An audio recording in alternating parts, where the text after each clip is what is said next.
Sponsored by the Big 98, Nashville's #1 for new country and the home of the Bobby Bones Show.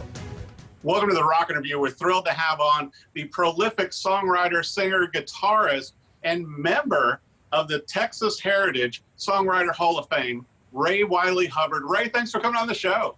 Well, thank you for having me, Eric. I'm looking forward to it. You know, it's so amazing, getting ready for the show. And obviously, you're so well known for writing songs for the stars over the years, including one of the songs we were talking about earlier, Snake Farm. Yeah, it's. I feel very fortunate. I have this freedom to kind of write about whatever I want to. I sleep with the president of my publishing company, which is Judy. So she says, you write about whatever you want to write about. And so I feel very fortunate. I can just be driving along and go, it's a snake farm. and write it, So, it's, like I say, having that freedom just to kind of write about whatever I want to write about. It seems to fit me.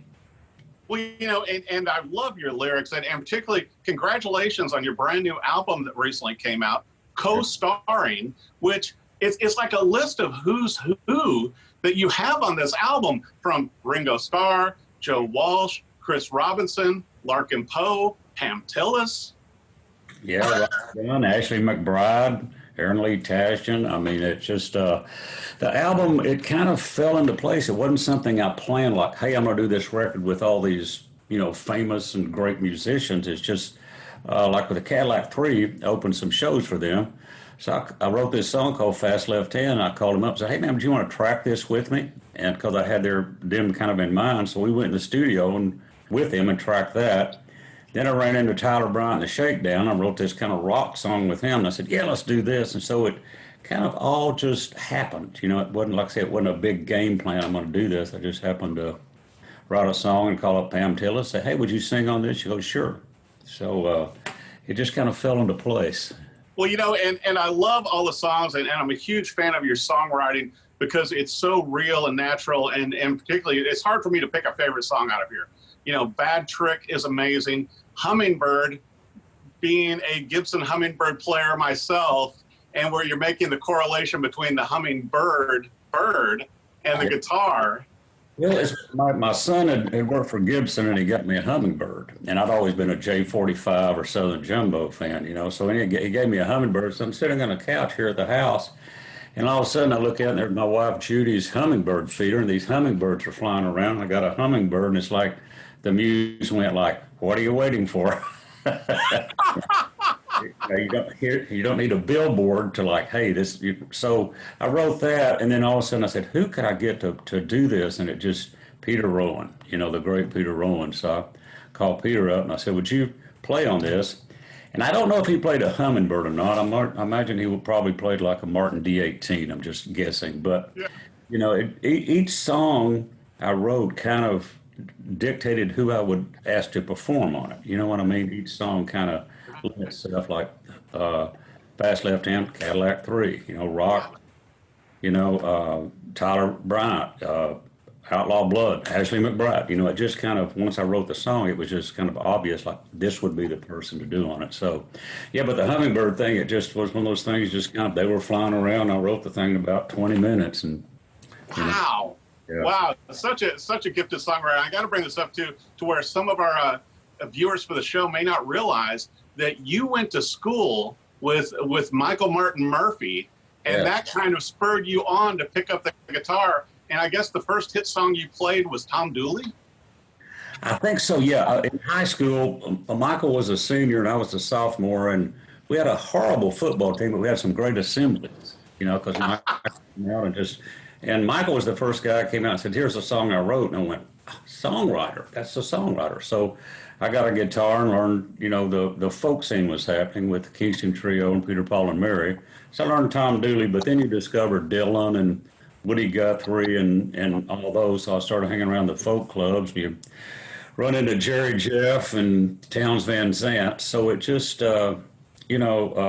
that's how it kind of all started, but Michael Murphey was a great influence when I first started and as a songwriter.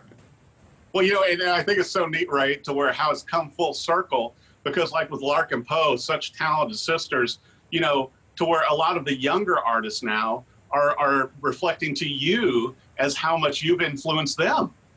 Well, I feel, very grateful to not only have these artists on the record, but to be able to say that they're my friends, and that right there is very gratifying. I cherish that, the time that I spent with Ashley McBryde. Just, we went in there and started, and it was just, like I say, I feel like they're my friends. And so that's as important to me as just, having them on the record. Definitely. Well, and I want to bring this up too, to where I feel fortunate that I was at the Gibson event for the NAMM show that you played at the Wild Horse. And then also I happened to be at your debut at the Grand Ole Opry last year. Yeah, those were two very important gigs to me. The Grand Ole Opry was about 3 years ago. I was at the Nashville airport, and I'm walking along, and I hear this voice behind me go, "Ray Wylie," and I turn around, and this lady says, "It's Pam Tillis. I recognize the back of your head," which, I guess there's benefits to cutting your own hair. And so she said, "I'd like to write some songs." So we got together and we wrote some songs. And then she said, "Have you ever been on the Grand Ole Opry?" And I said, "I never have." He said, "Well, let me talk to him." So then I got this call from the Grand Ole Opry, and they said, "Would you be, we'd love to have you on." And so I called up Pam and I said, "Thank you so much. I'm going to be on the Grand Ole Opry." She said, "Well, you can't be on unless you open with Snake Farm." So, here I am in the Grand Ole Opry, and, I walk out and I do Snake Farm. But then, it was so great too to have Pam come out and sing on The Messenger, and then Larkin Poe also joined me and my son and Kyle Snyder on drums. So it was a very, it's the Grand Ole Opry. Right. It was, the Grand Ole Opry, not a Grand Ole Opry, the Grand Ole Opry. Well, and I got to tell you too, when you played at the Gibson event for NAMM, I mean, you just owned the stage there. It was so neat, sharing the stage with Leroy Parnell and all these other great musicians and so many people that I knew, being there and seeing you on stage with that packed room. Oh, it was quite a thrill. Like I say, we just that was that's how the whole started the little chain of events to being on Big Machine. Is we would play the Gibson thing, and I met a fellow named Julian Raymond.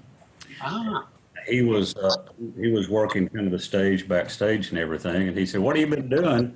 And I said, "Well, I made this record with a bunch of people." He said, "Really?" And I said, "Yeah, I got one track. I got a beetle, an eagle, a crow, and a was not was." And he goes, "What?" And I said, "Yeah." I said, I got this one track with Ringo and Joe Walsh and Chris Robinson and Don Was. He goes, "Well, I'd like to hear that." And so I sent him a link, and then he said, "Hey, can I play this for Scott Borchetta?" And I said, "Sure." And then he called me and said, "Scott would like to talk to you. He'd like to put this record out." So Gene and I stood up there and met Scott, and he was just really gracious and really nice. And he said, "I'd like to put this record out." And I said, "Why?" Kind of an old blues folk cat. I said, I don't really sell a lot of records. And he said, "Well," I said, "I really believe in your songwriting." And he said, "I'd like to rectify that, and maybe we can sell some records." So we, I worked it out and said, "Yeah." So that's how I'm on.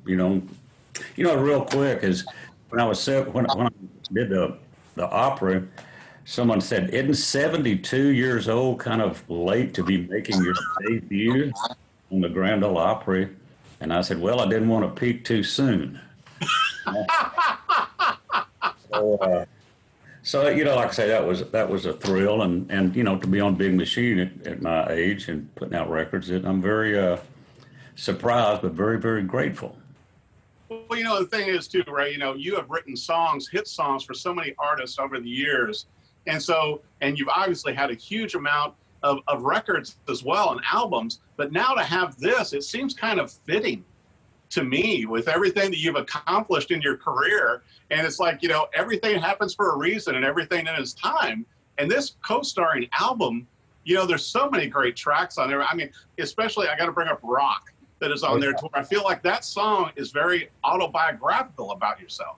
Well, it starts off that way because I met, Tyler, South Dallas gave me my scars. I grew up in Oak Cliff, right near there. And of course, that was a great era too, because at that high school with Michael Murphy, it was also B.W. Stevenson, who wrote My Maria. And we all knew each other. And then Larry Gross from Mountain Stage. But then also there was Stevie and Jimmy, in Oak Cliff. And so it was a real music time, but I just kind of threw that in there about, well, South Dallas gave my scars because it just sounded cool.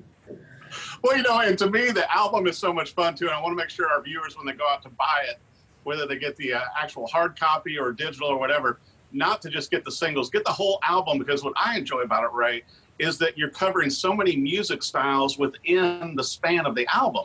You've got rock, you've got blues, you've got kind of bluegrass, you've got country, you've got it's like Americana. It's all in one album. Well, that's the thing. I feel very fortunate, that like I say, started off in folk music because of Michael Murphy and got to meet Guy and Towns and those cats. But then also, I feel very fortunate to have seen London Hopkins and hang out with Matt Slipscomb and Freddie King. But then I also got to open for Ernest Tubb. How cool was that?